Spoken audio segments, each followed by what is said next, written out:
আসসালামু আলাইকুম ওরহমতুল্লাহ। প্রিয় জ্ঞানগরিমার দর্শক মণ্ডলী, আজকে আপনাদেরকে জানাতে চলেছি এক অতি কৃপণ লোকের এক দানশীল স্ত্রীর কথা, যার দান করার জন্যে তাকে তার স্বামী নানাবিধ নির্যাতন করত। এমনকি দানের কারণে তাকে অগ্নিকুণ্ডেও যেতে হয়েছিল। কিন্তু তারপর তার সাথে কি হয়েছিল তা জানতে হলে ভিডিওটি মনোযোগ দিয়ে সম্পূর্ণ দেখতে থাকুন। আশা করি অনেক কিছু জানতে পারবেন। এক ছিল কৃপণ লোক, সে সাংঘাতিক রকমের কৃপণ, সেই সাথে আবার মুনাফিকও বটে। অন্যকে দান করা তো দূরের কথা, নিজ প্রয়োজনেও 2 পয়সা খরচ করতে যেন কলিজাটা ছিঁড়ে যায় তার। সর্বদা টাকা জমানোর ফিকিরে থাকে সে। কোনো মিসকিন কিংবা অভাবী মানুষ তার কাছ থেকে 2 টাকা নিতে পেরেছে এমন কোনো দৃষ্টান্ত তার জীবনে নেই। টাকা পয়সাকে সে জীবনের চেয়ে বেশি ভালোবাসে। কিন্তু এই কৃপণ মুনাফিকের স্ত্রী সম্পূর্ণ ভিন্ন প্রকৃতির। একটি দিনও সে দান না করে থাকতে পারে না। কম হোক বেশি হোক, দান ওকে করতেই হবে। কোনোদিন কাউকে কিছু দিতে না পারলে ওর মোটেও ভালো লাগে না। আসলে মেয়েটির মধ্যে দানশীলতার এই প্রশংসনীয় গুণটি ছিল পূর্ণ মাত্রায় বিদ্যমান। সে জানত যে দান করলে মাল কমে না, বরং বাড়ে। তাই সে অকাতরে নিজের মাল থেকে গরিব মিসকিন ও অসহায় এতিমকে দান করত। তাছাড়া সে এও জানত যে তার মালের মধ্যে অন্যদের অধিকারও সংরক্ষিত আছে। দান সম্পর্কিত পবিত্র কুরআনের একখানা আয়াতও সে মুখস্থই করে নিয়েছিল, যার অর্থ হল তাদের ধন সম্পদে নির্ধারিত হক রয়েছে ভিক্ষুক ও বঞ্চিতদের। সূরা মাআরিজ আয়াত 24 থেকে 25। এদিকে কৃপণ লোকটি নিজে যেমন 2 পয়সা কাউকে দান করত না, স্ত্রীকেও তেমনি দান খয়রাত করতে কঠোরভাবে বারণ করত। বলতো, তুমি কাউকেই কিছু দিতে পারবে না, না টাকা পয়সা না অন্য কিছু। যদি দাও তবে তোমাকে কঠিন শাস্তির সম্মুখীন হতে হবে।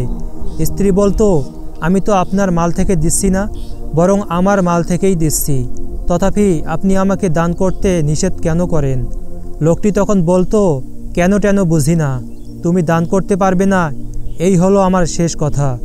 নিজের মাল অন্যের হাতে তুলে দেওয়া এ আমার একদম পছন্দ নয়। স্বামীর নিষেধ সত্ত্বেও মেয়েটি গোপনে গোপনে দান করত, কারণ দান করা যার অভ্যাস, তদুপরি দানের মহাফজিলত ও উপকারিতার কথা যার জানা আছে, কিভাবে সে দান না করে থাকতে পারে?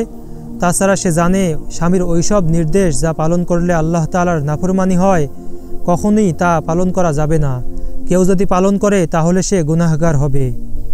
এদিকে অগোচরে স্ত্রী দান করে কি না সেদিকে কৃপণ লোকটি যথেষ্ট খেয়াল রাখত। এমনকি এ কাজের জন্য গোয়েন্দা পর্যন্ত নিযুক্ত রাখত সে। তার স্পষ্ট বক্তব্য হলো, তার ঘর থেকে একটি পয়সাও বাইরে যেতে পারবে না। চাই দানকৃত পয়সার মালিক সে নিজে হোক বা অন্য কেউ। যদি কখনো তার নজরে ধরা পড়ত যে স্ত্রী কাউকে কিছু দান করেছে, তখনই সে স্ত্রীকে শাসাতো, এমনকি মারধর পর্যন্ত করত। কিন্তু তার স্ত্রী আগের মতোই দান খয়রাত করে যেত। স্বামীর শাসন কিংবা তার রক্তচক্ষু কোনো কিছুই তাকে এ কাজ থেকে বিরত রাখতে পারত না। এভাবে অনেকদিন চলার পর কৃপণ লোকটি তার স্ত্রীকে যখন দান করা থেকে বিরত রাখতে পারল না, তখন একদিন সে রাগের মাথায় কসম করে বলল, তুমি যদি আর দান খয়রাত করো তাহলে তোমাকে আমি তালাক দিয়ে দেব। পরের দিন কৃপণের স্ত্রী ঘরে কাজ করছিল, আর কৃপণ লোকটি বাহিরে কোথাও গিয়েছিল। এমন সময় ঘরের দরজায় এসে একজন মিসকিন হাঁক ছেড়ে বলল, হে গৃহবাসী, আমাকে আল্লাহর ওয়াস্তে কিছু দান করো। মিসকিনের ডাক শুনে কৃপণের স্ত্রী তাকে 3টি রুটি দান করল। রুটি পেয়ে মিসকিন চলে যাচ্ছিল, এমন সময় সেই কৃপণ লোকটির সাথে মিসকিনের দেখা। মিসকিনের হাতে রুটি দেখতে পেয়ে জিজ্ঞেস করল, তুমি এই রুটি কোত্থেকে পেলে? মিসকিন লোকটি বলল, অমুক ঘর থেকে পেয়েছি।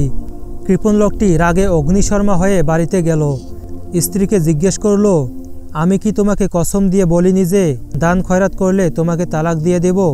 স্ত্রী বলল, আমি আল্লাহর নামে দান করেছি। মিসকিন লোকটি যখন আল্লাহর নামে আমার কাছে কিছু চাইল, তখন আমি তাকে না দিয়ে থাকতে পারিনি।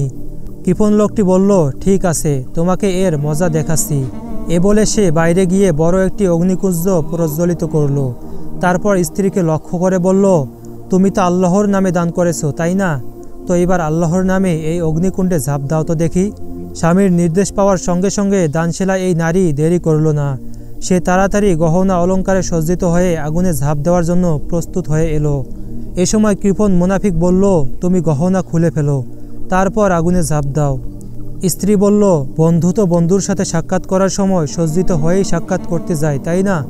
আমি তো এখন আমার প্রিয় বন্ধু আল্লাহর সাক্ষাৎ লাভে ধন্য হতে যাচ্ছি। এতটুকু বলেই সে আগুনে ঝাঁপিয়ে পড়ল। অগ্নিকুণ্ডে ঝাঁপ দিয়ে স্ত্রী যখন আগুনের ভিতর অদৃশ্য হয়ে গেল, তখন মুনাফিক লোকটি ভাবল সে তো এখন জলে পড়ে ছারখার হয়ে গেছে। তাই আগুনের গর্তটি উপর দিয়ে ঢেকে সে আপন কাজে চলে গেল। এই ঘটনার পর এক সফরে বেশ দূরে চলে গিয়েছিল কৃপণ লোকটি। 3 দিন পর সে ফিরে এলো। তারপর গর্তের ঢাকনা খুলে দেখল তার স্ত্রী দিব্যি সহি সালামতে আছে, তার শরীরের একটি পশমও পুড়েনি। এ দৃশ্য দেখে সে বিস্ময় হয়ে গেল। মনে মনে ভাবতে লাগলো, এও কি সম্ভব? এমন সময় অদৃশ্য থেকে একটি আওয়াজ এলো, ওহে, তুমি কি কথা বিশ্বাস করো না যে অগ্নি আমার প্রিয়জনকে কখনো স্পর্শ করে না?